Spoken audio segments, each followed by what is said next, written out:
হযরত আসিয়া আলাইহিস সালাম, হযরত আসিয়া আলাইহিস সালাম তেমন একজন মহিলা, কপাল ছিল ফেরাউনের বিবি হয়েছিল, তারপরও তো ফেরাউনের খিদমত করেছে আর স্বামীর খিদমতের নেকিটা সে পেয়ে গেছে। অতএব স্বামী তোমার যেমনই হোক না কেন, স্বামী তো স্বামী, এর তো বিকল্প কিছু নয়। তো আল্লাহ বলছে স্বামীকে খিদমত করনেওয়ালি হয়ে যাও। বিশ্ব নবী মেরাজে গেছিলেন, মেরাজ থেকে ফেরার পথে জান্নাত দেখছেন, তো জান্নাতে উমারকে বলছেন, উমার রে তোমার জন্য একটা বাসর ঘর সাজানো রয়েছে, আর ওই বাসর ঘরের পাশে একটা মেয়েকে আমি উজু করতে দেখলাম। আমি জিবরাইলকে জিজ্ঞেস করলাম মেয়েটি কে? নবীজি বললেন ওই মেয়েটি হলো কে? মারিয়া। ওই মেয়েটি হলো যে হযরতে তালহার বিবি রুমাইসা। হযরতে রুমাইসা, যে রুমাইসা স্বামী গেছে সফরে, ফিরছে বাড়িতে, সন্তান মারা গেছে, স্বামীকে কিছু বলল না, সন্তানকে ঢেকে রেখে দিল। স্বামী এলো, সর্বত রোজাদারও ছিল, স্বামী ইফতার করলো, স্বামী খানা খেলো, স্বামী তৃপ্তি সহকারে শুয়ে গেল, স্বামী স্ত্রী তাদের সম্পর্ক ঘটে গেল, ফরজ গোসল হয়ে গেল, গোসল হয়ে স্বামী শান্তি পেল। আস্তে আস্তে বিবি বলছেন হে আমার স্বামী, যদি কেউ কোনো জিনিস দান করে তো নিতে হয় কি হয় না? বলে হ্যাঁ নিতে হয়। আবার যদি সেই দানটা সে রিটার্ন ফেরত চেয়ে নেয়, তার জন্যে কি করতে হয় বলেন? স্বামী বলল চাইলে দিয়ে দিতে হবে। বলে তোমাকে আমাকে আল্লাহ একটা পুত্র সন্তান দিয়েছিলেন, আবার সেই সন্তানটা রিটার্ন নিয়ে নিয়েছেন আল্লাহ। তাহলে ওই মেয়েটা ধৈর্য দেখেন, স্বামীকে হাহুতাশ করে কষ্ট দিল না, বিদেশ থেকে সফর করে ফিরে এসেছে বলে সমস্ত ক্লিয়ার হওয়ার পর খবরটা দিলেন। তো আল্লাহ কত ইজ্জত দিয়েছেন তাকে, বিশ্ব নবী উজু করা অবস্থায় জান্নাতের ভিতরে দেখছে। এর জন্য মা বোন আমার, যদি সালেহা হতে হয় তিনটে গুণে গুণান্বিত হতে হবে, চারটা গুণে। এক নম্বর হচ্ছে 5 ওয়াক্তের নামাজ, 2 নম্বর হচ্ছে রোজা, 3 নম্বর স্বামী খিদমত, 4 নম্বর হচ্ছে আপনার কিনা পর্দার ভিতরে থাকতে হবে। এই 4টা গুণ যার ভিতরে এসে যাবে তাকে সালেহা বলা যাবে। আর আল্লাহ বলছে তোমরা 3টে গুণে গুণান্বিত হয়ে যাও। 1 নম্বরে সালেহা হয়ে যাও, 2 নম্বর হচ্ছে কানেতা। জি, কানেতাতেই সব ফেলিওর, বেশিরভাগ মেয়ে কানেতাতে ফেলিওর। অল্পে সন্তুষ্টি, ওই যে বললাম চেম্বার হতে পারে না, তোমাকে হতে হবে স্বামী যেন ফার্স্ট চান্সে তোমাকে দেখে যান ঠান্ডা পেয়ে যায়। যতগুলি বিয়ে হয়েছে যারা সংসার করছেন তারা একবার মুখ খুলবেন, তাদেরকে বলছি, যাদের স্ত্রী মারাও গেছেন তারাও জানেন। এক কথায় যারা পৃথিবীতে দাম্পত্য জীবন অতিবাহিত করেছেন তারা বলতে পারবেন, বাজার থেকে একটা নতুন কাপড় কিনে নিয়ে এসে এক চান্সে রাজি করতে পেরেছেন? আরে হ্যাঁ না বলেন, এত বলবো আমি পারি নাই, এক চান্সে রাজি হবে না। আল্লাহ মেরেই দিয়েছে। কাপড়টা কেরম করে ধরে টানতে টানতে বলে দেখো তো কেমন রং, কোন কাপড় কোন ঢঙের নিয়ে চলে এসছে, ভালো লাগে না, কেউ পারে না। এই জন্য একটা উদাহরণ দিই, শুনেছেন ইউটিউবে মাঝে মাঝে 1-2টা কথা আসবে। যাক, বুড়ি পানিতে পড়ে গেছে থালা মাছতে গিয়ে, তো পানি তো এই দিকে দৌড়ছে, ভাঁটি দক্ষিণ দিকে দৌড়ছে, উত্তরের পানি দক্ষিণ দিকে দৌড়ছে। তোর পোতা বলছে দাদু দাদি পড়ে গেল। বলে কোথায়? বলে নদীতে। বলে চল লাশ খুঁজি। তো উত্তর দিকে খুঁজতে গেছে। উজানে লাশ পাওয়া যাবে না, ভাঁটিতে পাওয়া যাবে, তো উজানে গিয়েছে। তখন ওর দাদু বলছে যে, পোতাটা বলছে দাদু বুড়ির প্রেম এত ছিল যে তোমার মাথা খারাপ হয়ে গেছে নাকি, লাশ তো ভাঁটিতে পাওয়া যাবে, উজানে গেছে কেন? বলছে বুড়িটা তোর না আমার। বুড়াও জবাব দিচ্ছে কড়া করে, ওকে 76 বছর বিয়ে করেছি, জীবনে পাইনি সোজা, ওর লাশ উজানেই যাবে। আজকে 76 বছর বিয়ে করেছি, যা বলেছি তার উল্টা করেছে, ওর লাশ উজানেই পাওয়া যাবে, এ আমার বিশ্বাস। কঠিন জিনিস রে ভাই। তবে একটা জিনিস বলে দিই মাঝে, এটা বানিয়েছেন কে? ওই মেশিনটা বানিয়েছেন কে? আল্লাহ। জোরে বলেন, কে বানিয়েছেন? এরকম এত টাল মার্কা কেন বানালো বলেন দিকে? খুব সহজ করে বোঝার চেষ্টা করেন। এখন তো সব মেশিন ভ্যান হয়ে গেছে, মেশিন ভ্যান। আগে ছিল পা ভ্যান। তো সামনের চাকাটা টাল ছিল না? টাল থাকে কি থাকে না ভ্যানে? মোটর সাইকেলও দেখবেন আছে, সাইকেলও আছে, বড় বড় গাড়িতেও আছে। হালকা টাল রাখতেই হবে, নাহলে লোড টানা যাবে না। ওই টালটার ভিতরে লোড টানতে সুবিধা হয়, কারণ একটা কাঠ পড়ে আছে, সোজা করে তুলতে যান পারবেন না, টেড়া করে আর একটা কাঠ পড়ে চার মারেন, ও আস্তে আস্তে উঠবে। অল্প ক্ষমতায় বেশি বহন করা যায়। বিবাহ কাকে বলে? বিবাহ বিশেষ বাহনকে বিবাহ বলে, কিন্তু বিবাহর তফসির কি? সে তফসির আর করব না, জীবনে একবারই করেছি, আর ওই করাতে খুব বকানি খেয়েছি। তো বিবাহ বিশেষ বাহন, এই বাহনটাকে যে আপনি বইবেন, এটা যদি টেঁড়া না হয় তো প্রতিদিন ঝগড়া হবে আর তালাক হয়ে যাবে। ওই হালকা যে আল্লাহদেরকে টেঁড়া বানিয়ে দিয়েছে না, এর ভিতরেই মজা আছে। ওই টাল সামালতে সামালতেই 70 বছর পেরিয়ে যাবে। ও টালটাকে সামালতে সামালতেই 70টা বছর পেরিয়ে যাবে, বুঝতে পারবেন না। এর জন্য আল্লাহ রিং টাল বানিয়েছে ওদেরকে। জি, রিক্সার কটা গুণ? একটা ভ্যান টাল থাকলে লাভ কি হয়? রোডে চলে সে জোরে, মাল টানে, তার উপরে চেপেও আপনি আনন্দ করে যেতে পারবেন। যদি মনে করলেন এই গ্রাম থেকে বহরমপুর যাবেন, তাহলে বহরমপুর পর্যন্ত আপনাকে ভ্যানের টালটা ধরে থাকতে হবে। এই টালটা যদি ঠিকমতো হ্যান্ডেল ধরে চলতে পারেন, 3খানা লাভ পাবেন। চেপে মজা লাগবে, মালও বহন করবে, রাস্তাও শেষ হয়ে যাবে। চেপে মজা লাগবে, মাল বহন করবে, রাস্তাও শেষ হয়ে যাবে। আর ভ্যানের টালটাকে যদি অ্যাকুরেটি অ্যাকচুয়াল সোজা করে দেওয়া হয়, মাল টানতে পারবেন না, চেপে আনন্দ পাবেন না, রাস্তাও শেষ হবে না। কেন? যে ওই যখন সোজা থাকবে, চাপটা এসে বুকে লাগবে, আর বুকে চাপ লাগলে 10 বস্তা মাল আপনি চাউলকে নিয়ে যেতে পারবেন না। আর যখন চাকাটা টাল হয়ে যাবে, আর ওই চাপটা 2টা পেশিতে লাগবে, বুকে লাগবে না। এর জন্যে পূর্বে জগতে যতজন ভ্যান চালিয়েছে তাদের পেশিগুলো মজবুত হয়ে গেছে, বুকে কোনো তাদের আঘাত হয়নি। এই জন্য টালটাকে সামালতে গিয়ে তাদের 2টা পেশিকে কাজে লাগিয়েছে। এর জন্যে টালটাকে বানানো হয়েছে। তো নারী হলো ভ্যানের মতো, ঠিক। আর যদি আপনি ভালো ড্রাইভার হন তো ঠিক 3টে কাজে লাগবে। আর ড্রাইভার যদি কেউ খারাপ হয়, ভ্যান চালাতে না জানে, তাহলে তার উপরে 3টে ক্ষতি হবে। 1 নম্বর হচ্ছে রোড ছেড়ে সে নয়নজুলিতে পড়বে। 2 নম্বর ভ্যানের মালটা তার উপরে পড়বে। আর 3 নম্বর সে যত দুঃখ কষ্ট পাবে, হাত পা ভেঙে হসপিটালের রোগী হবে। তো মেয়েরা হলো ভ্যানের মতো।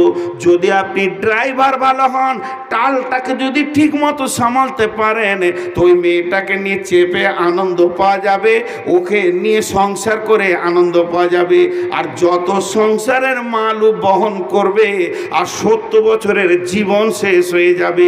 কিন্তু যদি আপনি ড্রাইভার ভালো না হন, আপনার যদি ক্ষমতা না থাকে, তো প্রথমেই করবে কি, রোড থেকে যেমন ভ্যানটা নয়নজুলিতে পড়বে, মেয়েটা প্রথমেই আপনার বাপ ভাই মা থেকে বিচ্ছিন্ন করে বংশ থেকে আলাদা জায়গায় নিয়ে যাবে।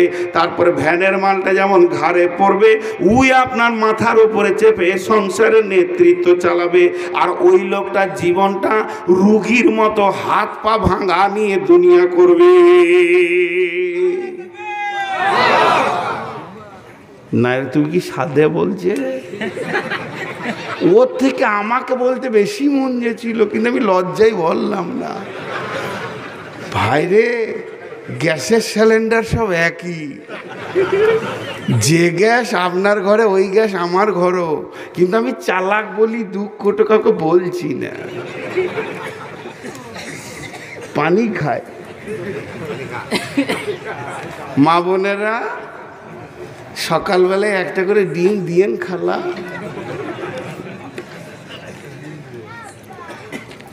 জি, ওদের উদাহরণ কত আসবে দেখেন। কিন্তু 3 জন পালিয়েছে, ওরা শুনেছে তো, দাওয়াত দিবে না। মা বোনেরা খুব মহব্বতের মানুষ গো, খুব মহব্বতের মানুষ। জি, আমাকে অনেকে দোয়া করে, এমন मुझे मंजूर नहीं कि अपनी बात क्या करूं, लेकिन बात ही से बात है तो मैं क्या करूं। বাংলাদেশে একটা মহিলাদের দল পাসপোর্ট করেছে নূর মোহাম্মদের ঘর যাবো। ওরে বাপরে, মেরে দিবি নাকি রে তারা? অনেকে ভালোবাসে, দোয়া দেয়। চলেন ওই আয়াতটাতে আবার যাই। তাহলে একটা মেয়েকে কানে তা হতে হবে, অল্পে সন্তুষ্টি, স্বামীকে হাসাতে হবে, স্বামী হাসবে। স্বামী যদি সাদা আনে, কালো আনে, সবুজ আনে, ব্লু আনে, মোটা আনে, পাতলা আনে, মিহি আনে, যেমন কাপড় আনবে, যেমন জিনিস আনবে, একবার যদি হেসে দেয়, স্বামী যদি 20,000 টাকা খরচা করে, ওর হাসিটাতেই মূল্যটা মিটে যাবে, এর হৃদয়টা ঠান্ডা হয়ে যাবে, আমি আমার স্ত্রীকে খুশি করতে পেরেছি। কিন্তু এটা ওরা পারে না, এটা ওরা পারে না। একটা জিনিস হচ্ছে প্রেক। আমি বললাম অনেক নতুন কথা আসবে, প্রেক প্রেক, এরকম করে প্রেকটা ধরে পাটাসকে মেরে দেয়, কচ করে ঢুকে গেল। এটাকে কি বলেন আপনারা? গজাল। গজাল আলাদা, প্রেক আলাদা। প্রেক ঢুকে গেল, ওটাকে তোলার বুদ্ধি কি? এরকম গাছে রাজমিস্ত্রিদের কচ করে উঠে গেল। আর একটা হচ্ছে এই যায় ধীরে ধীরে চলে ভাই, কিন্তু কুচ করে উঠবে না, ওকে ওই দিকেই ঘুরাইতে হবে। তো পুরুষরা হলো প্রেক, আর মেয়েরা হলো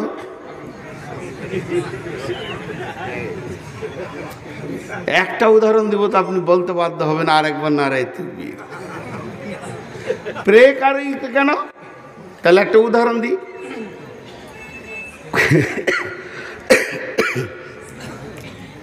কোন স্ত্রী তার স্বামীকে বলছে, আমাকে 25,000 টাকা বেনারসি লাগবে। ইয়ার মাথা গরম হয়ে আছে আর কি, ধানের দাম কম, সর্ষে হয়নি। আর ওই সময় পেছন থেকে খালি বলে দিয়েছে 25,000 টাকা বেনারসি লাগবে। ইংরেজি বলবে না বাংলা বলবে, তাল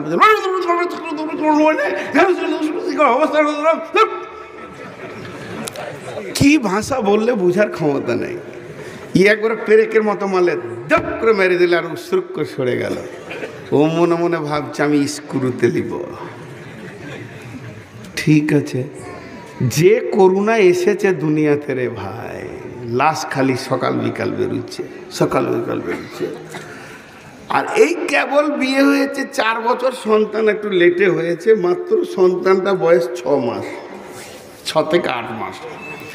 স্বামী স্ত্রী ওপরে শুয়ে আছে খাটে, হঠাৎ রাত তখন 1:30 পৌনে 2 বাজছে, ঘড়ি দেখছে।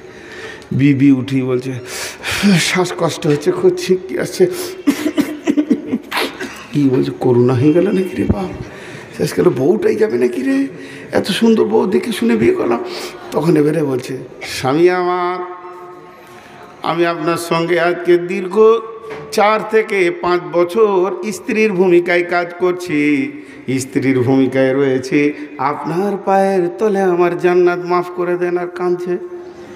তখন স্বামী বলছে, কি ব্যাপার রে, করুণার চাপ কি তোর ওপরই পড়লো নাকি রে বাবা? এবার বলছে, এখন কি করা যাবে? এত গভীর রাতে কোন ডাক্তার ডাকবো? কেউ তো আসতে চাইবে না। তাহলে এক কাজ কর, শোন দেখি কি করা যায়। চারিদিকে ফোন করে, না ফোন করতে হবে না, স্বামী আমার তুমি আমাকে দোয়া করে দাও, তুমি আমার গায়ে হাতটা বুলিয়ে দিলেই আমার ঠিক হয়ে যাবে, আমার মন বলছে। বলছে, রে বাবা রে, তাহলে মনে হয় যেন বড় রোগে ধরেছে। কোনো রকম করে স্ত্রীকে বুঝাতে বুঝাতে বলছে, তুমি কাঁদিও না, আমি দেখছি কি করা যায়। বলে, না স্বামী আমার। এবার পা দুটি জড়িয়ে ধরে নে কাঁদতে শুরু করেছে যে আমি আজকে 5 বছর তোমার সঙ্গে জীবন চালাচ্ছি, দাম্পত্য জীবনে একটা সন্তান চাঁদের মতো আল্লাহ তোমাকে আমাকে দিয়েছে, তবে আমি যদি চলে যাই পৃথিবী থেকে, সন্তানটা তুমি যেন গছিয়ে রাখিও। আর ঘুম হবে? ঠিক করে বলেন, ঘুম হবে? এই কথা যখন বলেছে, না রে তুই মরবি না, রে তুই মরবি না, বলো না, কথা বলিও না, কথা সহ্য করতে পারবো না, বলিও না, তুমি মরবে না। বলছে না, তা তুই আমাকে মাফ করলে খালি মাফ করবো না, জান থেকে খালাস থেকে মাফ করে, আচ্ছা তুই যা কর সব মাফ, তোমার একটা কোনো ভুল নেই, তোমার মাফ। স্বামী মাফ দিয়ে দিয়েছে। স্বামীও তো ভুল করে বলবে একবার যে তুমি আমাকে মাফ করে দিও। যখনই বলেছে তুই মাফ করে দিও, ছি দেখো তো আবার আমাকে গুনায় ফেলছে। হ্যাঁ, কোন ধরনের কথা? স্বামী কেন মাপ চাবে? আমার কোন আবদার নাই, খালি একটা শাড়ি পাইনি গো। ওরা সারা রাত ঘুম হলো না, কখন সকাল হবে শালা বেনারসি আনবরে। ধান সরিষা বিক্রি করে বন্ধুর কাছে 15,000 টাকা ধার নিয়ে শাড়ি কিনে এনে সকালে দিলে, সেই শাড়ি পরে ও দাদি হলো, নানি হলো, বড় মা হলো, এখনো মরেনি। স্ক্রু কি করে পেঁচিয়ে নিতে হয় জানি রে বা, বুঝছেন? এ আজীব জিনিস আল্লাহ দুনিয়াতে পাঠিয়েছে। 36টা কলা আছে মেয়েদের। বীরভূমে বলেছিলাম তো, বলছে মৌলভী সাহেব গুনিয়ে দিতে পারবে না, মানে 5টা যেই বলেছি আবার মেয়েরা চিঠি দিয়েছে, আর বলিয়েন না, সামালা যাচ্ছে না, গোলমাল হয়ে যাচ্ছে। বীরভূমে 5টা বলেছি, সঙ্গে সঙ্গে মহিলাদের তরফ থেকে চিঠি, হুজুর আর বলিয়েন না, সব খুলে গেছে, ভিতর আর কিছু থাকবে না। তেরা হলো স্ক্রু। তো আল্লাহ তাবারাক ওয়া তাআলা বলছেন, প্রথম নম্বরে তুমি সালেহা হয়ে যাও, দ্বিতীয় নম্বরে কানেতা হয়ে যাও। স্বামীর ওপর স্ক্রু চাপ দিয়ে স্বামীকে কষ্ট দিও না। তুমি তো 2 চোখে দেখবে তোমার স্বামীর বাৎসরিক ইনকাম কত, মাসের ইনকাম কত, তোমার স্বামীর প্রতিদিনের ইনকাম কত, ওই রকম দাবি করে করে তুমি স্বামীর কাছে চলবে। তবে মেয়েদের হক আছে স্বামীর ওপরে দাবি রাখা। পৃথিবীতে সব থেকে দাপের জিনিস হলো মেয়েদের জন্যে তার স্বামী চাইতে পারে, দাব রাখতে পারে। তবে আল্লাহ বলছে কানেতা হয়ে যাও, অল্পে সন্তুষ্টি হয়ে সাদা বাটাতে যে জীবনের শান্তিটা পাবে, উচ্চমানের জিনিসে সেই শান্তি পাবে না। আর কি বলছে? হাফেজা হয়ে যাও। 3 নম্বর হচ্ছে হাফেজা। হাফেজা, হাফেজা মানে হিফাজত করনে वाली। 3খানা মালের তোমাকে হিফাজত করতে হবে। মারে বোন রে আমার, 1 নম্বর হলো আমি যে এসেছি জালসা করতে মুর্শিদাবাদে, আমার বিবির কাছে আমি 3টে মাল রেখে চলে এসেছি। এই 3টে মালের হিফাজত করতে হবে ওই মহিলাকে, সে কোনো মালকে ক্ষয় বা ক্ষতি করতে পারে না।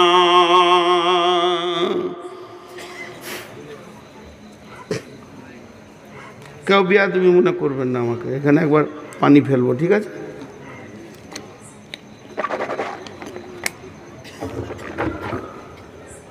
পোকা ঢুকে গেল, এই জন্য ফেললাম, কিছু মনে করিয়েন না। স্লিপ চিহ্ন থাকলে কি করব? তো হিফাজত করনে वाली হতে হবে। কি কি মাল আছে? স্বামী তার জরায়ুতে শুক্রাণু পৌঁছে দিয়ে মুর্শিদাবাদে এসেছে। এই শুক্রাণুটাকে, অর্থাৎ স্বামীর সম্পদ তার পেটের মধ্যে এসে গেছে, এইটাকে কোনো মা যেন গোপনে নষ্ট না করে দেয়, আমার কোনো বেটি এটাকে নষ্ট না করে দেয়। স্বামীর মালের হেফাজত করো, কারণ ওই সন্তান তাকে লালন পালন করে তোমাকে মানুষের মতো মানুষ বানিয়ে দিতে হবে, এটা তোমার প্রথম দায়িত্ব হলো। 2 নম্বরে, যে মেয়েটাকে আমি বিয়ে করেছি ওর বডিটা খাটে এখন পড়ে আছে আমার বাড়িতে, ওর মাথা থেকে পা পর্যন্ত বডিটা ওর নিজের নয়। এটা বিশ্বনবী বলছেন, তুমি মহারানা দিয়ে হালাল করে তুমি ওটাকে কিনে নাও, খরিদ করে নাও। আমি মহারানা দিয়ে নিয়েছি, ওটা আমার হালাল হয়ে গেছে। এখন ওই বডিটা দিয়ে আমার বিনা হুকুমে, আর হুকুমেই বাকি অন্য কোনো পুরুষকে আনন্দ দিতে পারে পারে না, পারে না, পারে না, পারে না। তাহলে দুইটা মাল হলো। তাহলে আর 3 নম্বর মাল, আমার বাড়িতে চাল, ডাল, আলু, পেঁয়াজ, সরিষা, গম, ক্ষুদ্র ফ্যামিলিতে যাই আছে, এইগুলোকে আমার অবর্তমানে সে কাকে দিয়ে দেবে, ভাইকে দিয়ে দেবে, বাপকে দিয়ে দেবে, মাকে দিয়ে দেবে, কিংবা দান খয়রাত করে দেবে। এটা পারে না। স্বামীর অবর্তমানে এই মালগুলিকে নষ্ট করতে পারে না। প্রথমেই যে উদাহরণটা দিয়েছি, স্বামী ইনকাম করবে, তোমাকে গোছিয়ে নিতে হবে। যদি গিত্থানটা গোছানোর মতো না হয়, ওই ফ্যামিলিতে মালের উন্নতি হবে না।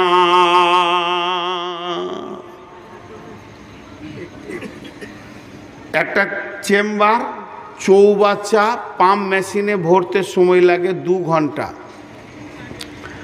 আর ওর নিচে একটা ফোঁটা আছে, ওটা খুলে দিলে সময় লাগে খালি হতে 1 ঘন্টা। তো পাম্প মেশিন যদি চালিয়ে দেওয়া হয়, চৌবাচ্চাটা ভর্তি হবে? হবে না। কিন্তু যদি ওটা ভরতে সময় লাগে 1 ঘন্টা, খালি হতে সময় লাগে 3 ঘন্টা, তাহলে ওটা একবার ছাপাবে। ছাপাবে কি না? মেশিন চললে একবার ছাপাবে। তো পুরুষ যদি ইনকাম করে মাসে 20,000, আর বিবি যদি ঢিলা হয় 22,000 খরচা করে, তো সারা বছর ডন টানবে, ঘাম শুকাবে না। আর মেয়ে যদি গোছানেওয়ালি হয়, ও 22,000 ইনকাম করবে, 15,000 সংসার চালাবে, তার থেকে কমে চালিয়ে নেবে কষ্ট করে। তাহলে একদিন ছেলেপিলের মুখে কিছু দেবে আর হজ করে আসবে। কথাটা বোঝাতে পারলাম তো? আল্লাহ এইটা বলছেন মেয়েদেরকে, তোমরা এইভাবে চলো। কিন্তু বড় দুর্ভাগ্যের বিষয় যে আল্লাহ তাবারাক ওয়া তাআলা, ওদের অনেক মেয়ে আছে খুব চালাকির সঙ্গে, হুঁশের সঙ্গে কাজ করে, আবার অনেক মেয়ে আছে খুব ঢিলা। আপনাদের এলাকায় এমন আছে কি না, স্বামী খেটে শেষ করছে আর ও যা পেয়েছে বাপের ঘর পাচার করছে? এই মাল আছে? হ্যাঁ, বাহ বাহ, কপাল ভালো যে এলাকায় বিয়ে হয় নাই আমার, মরে যেতাম খেটে জালসা করে। হ্যাঁ, খুব কঠিন এটা, আজাব, কঠিন আজাব এটা। যদি ওই মালও পাচার করে, এমন পাচার করা তো দূরের কথা, পাচার করা তো দূরের কথা, স্বামীর অবর্তমানে দান করা পর্যন্ত যাবে না। স্বামীর কাছে পারমিশন নিতে হবে, আমি কতটা পরিমাণে দিতে পারি। যেমন আমার ঘরে স্টোরেজ করা আছে, আমার ঘরের যেটা মেন আমার ব্যক্তিগত পয়সা, আমার মেয়ের কাছে আমি রাখি, আর যেটা দান করে দিব ওই পয়সাটা আলাদা বাক্স আছে।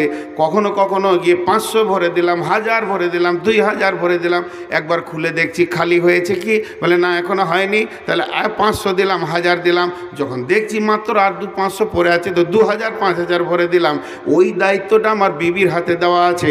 যেমন যেমন মেয়ে আসবে, গরিব এতিম, এখান থেকেই তুমি দান চালিয়ে যাবে। তাহলে এই যে সেকশন করেছি মালগুলোকে, তো ওই মালটাকে ওই রকমভাবে স্বামী যেমন যেমন বলেছে ওই রকম দান করতে হবে। আর আল্লাহ তাবারাক ওয়া তাআলা, রসুল বলছেন, হযরতে মুআয বিন জাবাল বলেন, তিনি বলছেন আমাকে 10টা ওসিয়ত করেছে, তার মধ্যে হচ্ছে 8 নম্বরে বলেন, মাস ও আনফিক আলা আয়ালিকা মিনাত তাওলিক। মাস রে, তোমার যেমন ইনকাম হবে ওই রকম তুমি বিবি, স্ত্রী, পুত্র, ছেলের পেছনে খরচা করবে।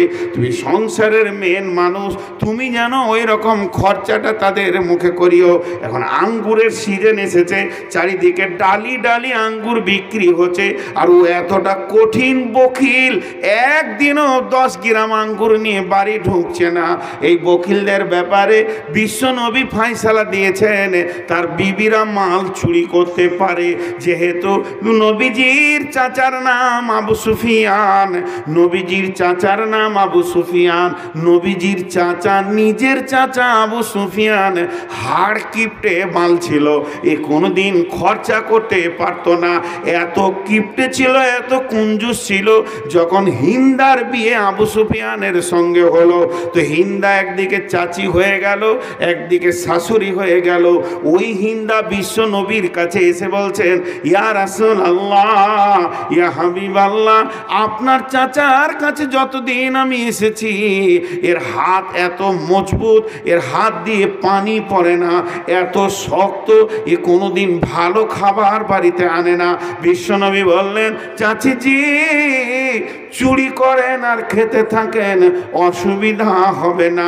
ওই জন্য যে পুরুষেরা হার কিপটে হয়ে যায় তাদের বিবিরা যদি চুরি করে খায় এর জন্য গুনাহ হবে না।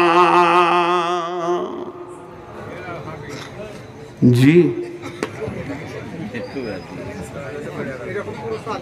হ্যাঁ আছে তো। না কে কি বললে যে আমি বুঝতে পারলাম না। ওর ঘরে চুরিটা মনে বেশি হয়, খুব বেশি করলে হবে না, হালকা করতে হবে। মা বোনেরা অতটা পরিমাণে করবেন, 500 আঙ্গুর কিনবেন, আমাকে 100 টাকা দেবেন, এই পরিমাণে করবেন, বেশি করলে হবে না। চোর 3 জনকে বলা হয় না, চোর 2 জনকে চোর বলা যায় না। ছোট ছোট বাচ্চা ছেলে যদি বাপ মায়ের পকেট থেকে পয়সা নিয়ে নেয়, ওকে দুষ্ট বলতে হবে, চোরের আওতা পড়বে না, তাহলে হাত কাটতে হতো। আর স্ত্রী যদি স্বামীর পকেট থেকে নেয়, বেশি নেয়, খালি লাল পাড়া একটা নোট সুর করে টেনে নেবে, যে মুখ ভারী করে বসে থাকবে। খেয়েছে 1.5 কেজি আঙ্গুর খেয়ে নিয়েছে, তাও মন ভারী করে বসে আছে, মনে হচ্ছে কিছুই খায়নি। জি, স্বামী ভাববে যে ভালোই চলছে।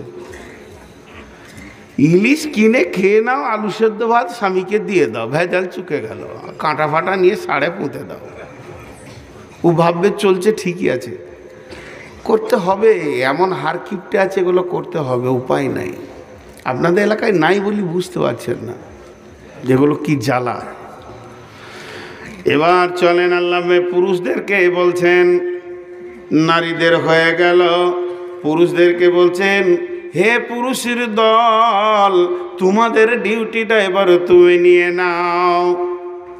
আল্লাতী তাখাফুনা নুশুজুহুন্না ফাইজুহুন্না ওয়াহজুরুহুন্না ফিল মাজাজি'i ওয়াজরিবুহুন্না ফাইন আতানাকুম ফালা তাবগু আলাইহিন্না সাবিলা ইন্নাল্লাহা কানা আলিয়ান কাবীরা। খুব নোংরা চরিত্রের কথা তুলে ধরলেন আল্লাহ। আল্লাহ তাবারক ওয়া তাআলা বলছেন, যখন তুমি দেখবে তোমার ভ্যানটা নয়নজুলির দিকে টানছে, তখন একটু চাপ মেরে রোডের ওপরে রাখবে। সেই প্রসেসটা কি? আল্লাহ বলছেন, আল্লাতী তাখাফুনা নুশুজাহুন্না ফাইজুহুন্না, তুমি তোমার বিবিকে ভয় দেখাও, জাহান্নামের ভয় দেখাও, ছোট ছোট নসিহত করো, ওসিয়ত করো, ভালো ভালো কোরআন ও হাদিসের কথাগুলিকে তাকে গল্পের ছলে ছলে ছলে শোনাতে থাকো। আর ওইগুলি যখন শুনবে তার দিলটা রহম হবে, সে মিডিলে এসে যাবে। যদি না আসে, যদি দেখো না আসছে না, ওয়াহজুরুহুন্না ফিল মাজাজি'i, তাহলে এক কাজ করো, তুমি বিছানাটাকে টেনে নিয়ে আলাদা সরে চলে যাও, ওকে তোমার বিছানায় উঠতে দিও না। তবে একই ঘরে থাকবে, অন্য ঘরে ওকে দেবে না, তুমি তোমার বিছানায় ওকে আসতে দেবে না। এতেও যদি তোমার বিবি বুঝতে না পারে, তাহলে কি করো? ওয়াজরিবুহুন্না, মারো মারো, ওয়াজরিবুহুন্না। অনেকে বলে মারা যাবে না, কোরআন মারতে বলেছে, তবে মারার লিমিটেশনটা যেন লিমিটের ভিতরে থাকে। এমন করে মেরে দিলেন মুখের আকৃতি কেটে গেল, দাগ হয়ে গেল, ল্যাংড়া হয়ে গেল, এমন করে তুমি মেরেছো।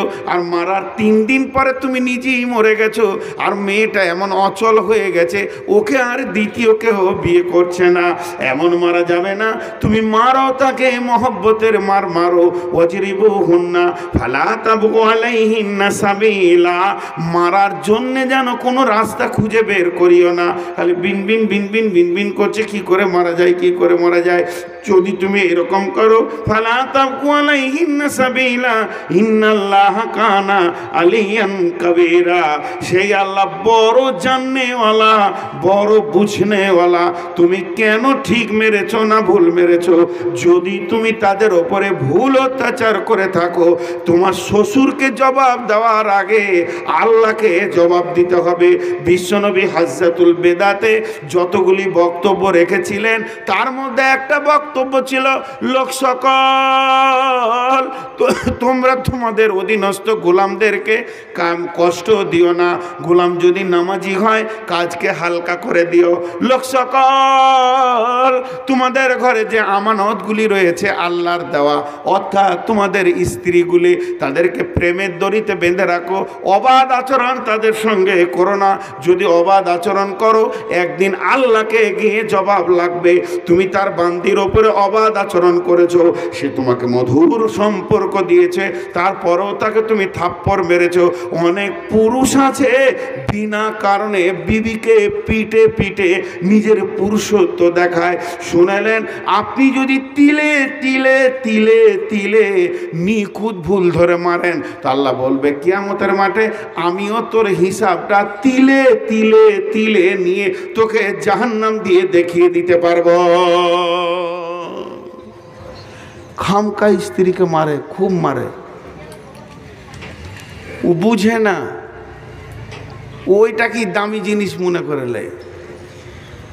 হাজি মারা যাবে না, টাল আছে, আল্লাহ বলে দিয়েছেন, ওই টালকে নিয়ে চল। সোজা কথা, মারবি কেন? কিন্তু আমাদের অনেক পুরুষ আছে বিনা কারণে মারে।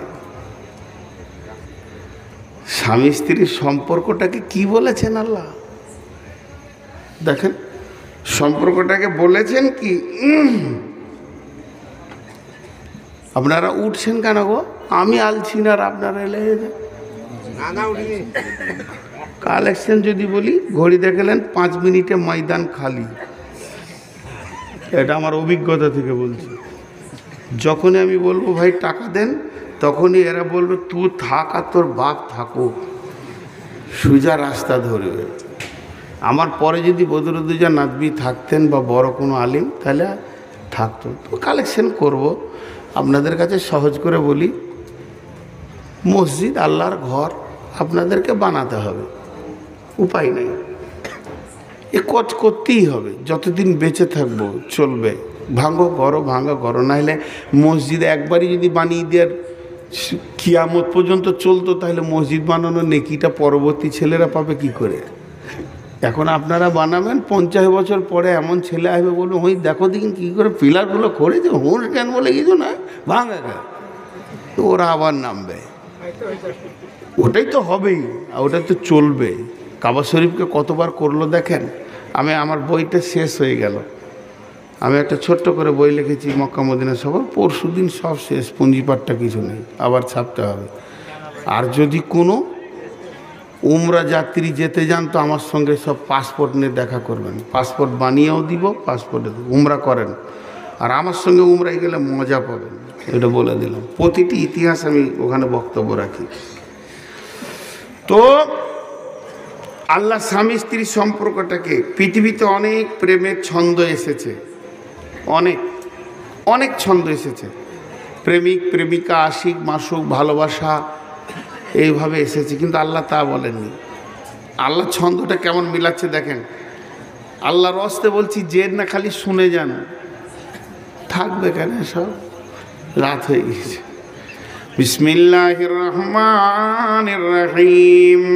হুন্না লিবাসুল লাকুম ওয়া আনতুম লিবাসুল লাহুন্না, হুন্না লিবাসুল লাকুম ওয়া আনতুম লিবাসুল লাহুন্না। ওরে আমার মা রে, ওরে আমার বোন রে, হে আল্লাহর গোলামের দল, আল্লাহ কত সুন্দর বলছেন, হুন্না লিবাসুল লাকুম ওয়া আনতুম লিবাসুল লাহুন্না।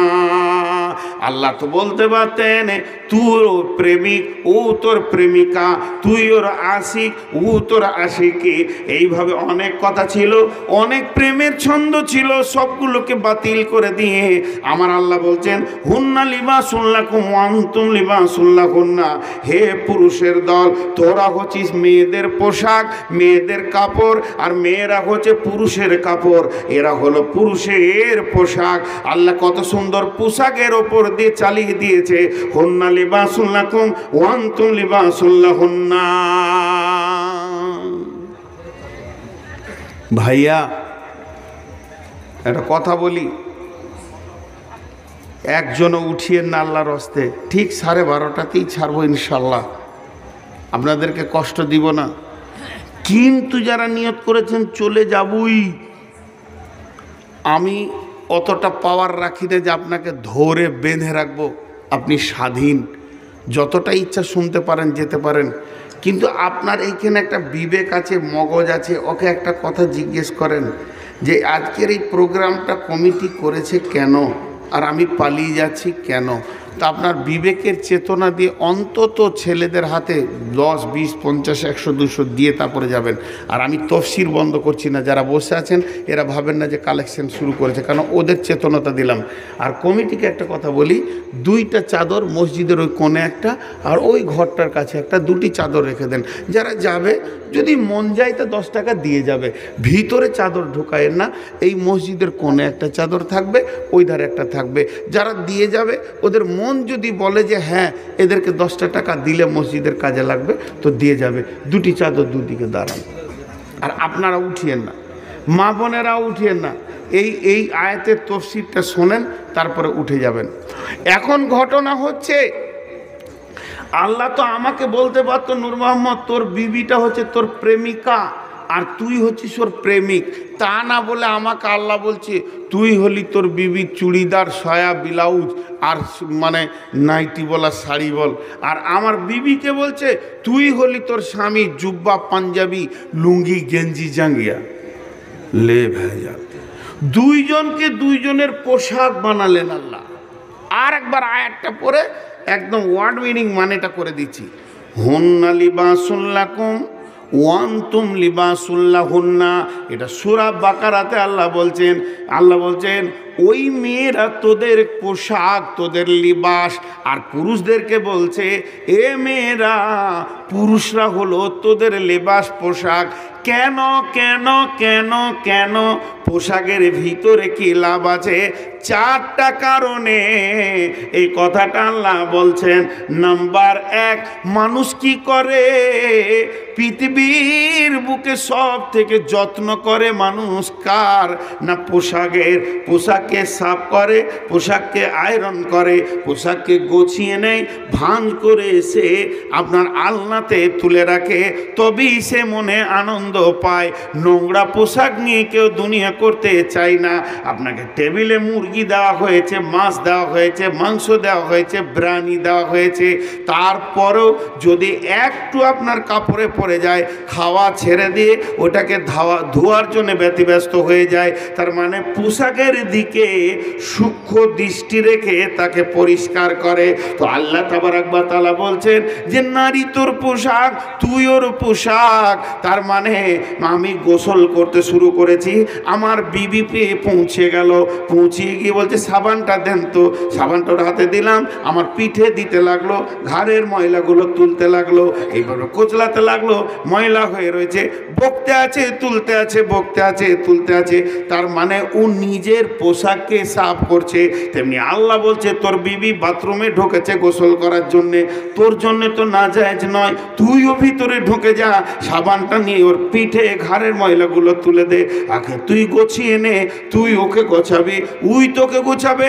তোর অসুখ হয়েছে, হাত পাগুলো দেবে, তোর বিবির মাথা ব্যথা হয়েছে, তুইও বসে বসে বসে বসে দেবে। হুন্না লিবাসুল লাকুম ওয়া আনতুম লিবাসুল লাহুন্না। এটা একটা কারণ। একই আয়াতে 4টা কারণ দেখাবো। নাম্বার 2, আমি যে আপনাদের সামনে বসে আছি, আমার বিবি আছে বলি বসে থাকতে পেরেছি। তার মানে এগুলো আমার বিবি, আমি বলতে চাইছি বোঝানো আল্লাহর ভাষাতে। আমি যে আপনাদের সামনে বসে আছি, আপনারা পুরুষ, কেউ মেয়ে নন, তারপরও আমার বিবি আছে বলে আমি বসে আছি। যদি আমার কাপড়গুলোকে খুলে ফেলে দেওয়া হয়, মানে আমার বিবিকে যদি সরিয়ে দেওয়া হয়, তাহলে আমি সমাজে বসতে পারবো না।